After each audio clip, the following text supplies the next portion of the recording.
कर रहे हैं।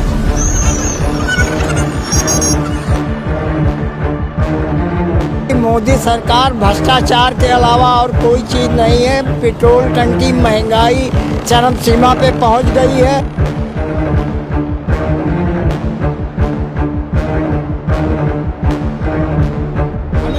बलरामपुर जनपद के वीर विनय चौराहा पर पेट्रोल टंकी के सामने खड़े हुए हैं, जहां हिट एंड रन कानून को लेकर जहां ड्राइवर रोड पर प्रदर्शन कर रहे हैं, कहीं चक्का जाम कर रहे हैं तो कहीं हड़ताल कर रहे हैं। तो वहीं अब कोई एक अफवाह जो फैली है, जहां आप देख सकते हैं कि किस तरह से पेट्रोल टंकी पर ये लाइनें लंबी सी कतार लगी हुई है, जो हजारों की संख्या में लोग यहाँ इकट्ठा हैं। तो कोई लूट पेट्रोल टंकी को मचा लिया, किस तरह से जैसे बोतलों में भरा जा रहा है। देखिए, ये देखिए किस तरह से जा रहा है, बोतलों से लेकर जा रहे हैं, डिब्बों में लेकर जा रहे हैं। इस तरह से पेट्रोल और डीजल का लूट कर रहे हैं। ये कौन अफवाह फैला दिया कि पेट्रोल टंकी बंद हो जाएगा, तो पेट्रोल टंकी को यहाँ डीजल या पेट्रोल नहीं पहुँचेगा। इसी अफवाह को लेकर यहाँ तमाम भीड़ लगे हुए हैं और ये जो कतार चल रही है, ये सुबह से ही कतार लंबी चल रही है। ये कई पेट्रोल टंकी पर इसी तरह से जाम दे सकते हैं। अब हम बताते हैं जो ये ड्राइवर है, ड्राइवरों ने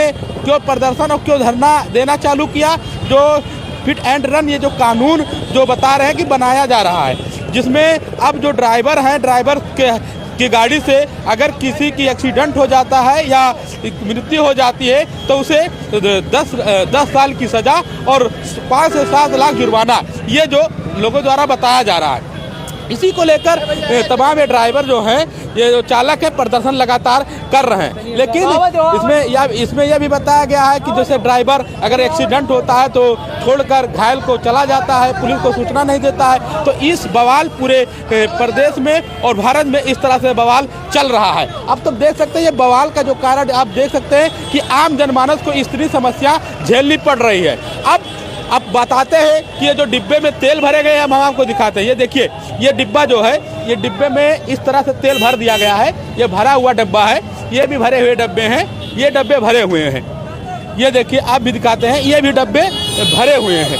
ये सभी डब्बे भरे गए हैं। ये अब आम जनमानस को परेशानी का सामना करना पड़ेगा, क्योंकि ये पेट्रोल और डीजल जब गांव में लोग इकट्ठा कर लेंगे, अब वही ब्लैक के रेट में बेचेंगे। आम जनमानस को बड़ी समस्या का सामना एक बार फिर करना पड़ेगा। क्या मामला, क्या अफवाह फैला? मामला ये है कि मोदी सरकार भ्रष्टाचार के अलावा और कोई चीज़ नहीं है। पेट्रोल टंकी महंगाई चरम सीमा पे पहुंच गई है और जब से मोदी आए तब से लड़के और बच्चे सब बेरोजगार घूम रहे हैं, कोई व्यवस्था नहीं है।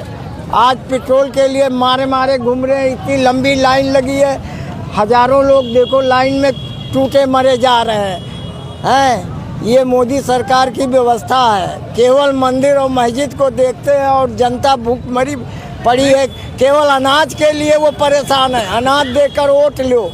ये कोई अगर ये कानून अगर मान लीजिए बना है, हाँ, तो ये आम नागरिक के लिए फायदे के तो ही लिए है। कौन सा कानून बनाया जो फायदा हुआ है? कुछ नहीं फायदा हुआ है। एक्ट में संशोधन हुआ। पहले एक्सीडेंट दुर्घटना होता था तो ड्राइवर भाग जाते थे और अगर किसी की मृत्यु हो गई तो तुरंत छूट जाते थे। अब उन्हें सजा होगा और जुर्माना होगा, तो ये तो सब पे लागू होता है। सभी के लिए, आम जनमानस के लिए फायदा है कि गाड़ी लोग अब सुरक्षित तेल से नहीं चलाएंगे। हाँ, तो सुरक्षित तेल से नहीं चलाएंगे, लेकिन जो आम जनता को ड्यूटी जाना है, पेट्रोल नहीं मिलेगा तो वो क्या करेंगे? ड्यूटी पैदल जाएंगे हैं? ठीक, ये बताओ, ये जो आप भी कतार में लगे हैं पेट्रोल लेने के लिए, क्या हुआ, क्या मामला है? मामला ये है कि सुना है कि जैसे ट्रक ड्राइवरों ने हड़ताल कर दिया है, पेट्रोल आना जब बाहर से शायद बंद हो जाए, इसलिए ऐसा अफवाह हुआ है। इसलिए लोग भीड़ में लगे हुए हैं कतार में, हम भी लगे हुए हैं कि मिल जाए पेट्रोल इसी तरह से। अब लाइन में बोले तो अब लग रहा है कि कब तक ये आंदोलन हो, कुछ पता नहीं है। और पेट्रोल का कमी पड़ सकता है आगे से, इसके लिए पेट्रोल कमी पड़ सकता है जी, पेट्रोल कमी पड़ सकता है ना। अभी ट्रांसपोर्ट पूरा बंद हो जाएगा तो फिर पेट्रोल का तो दिक्कत हो जाएगा ना सर जी।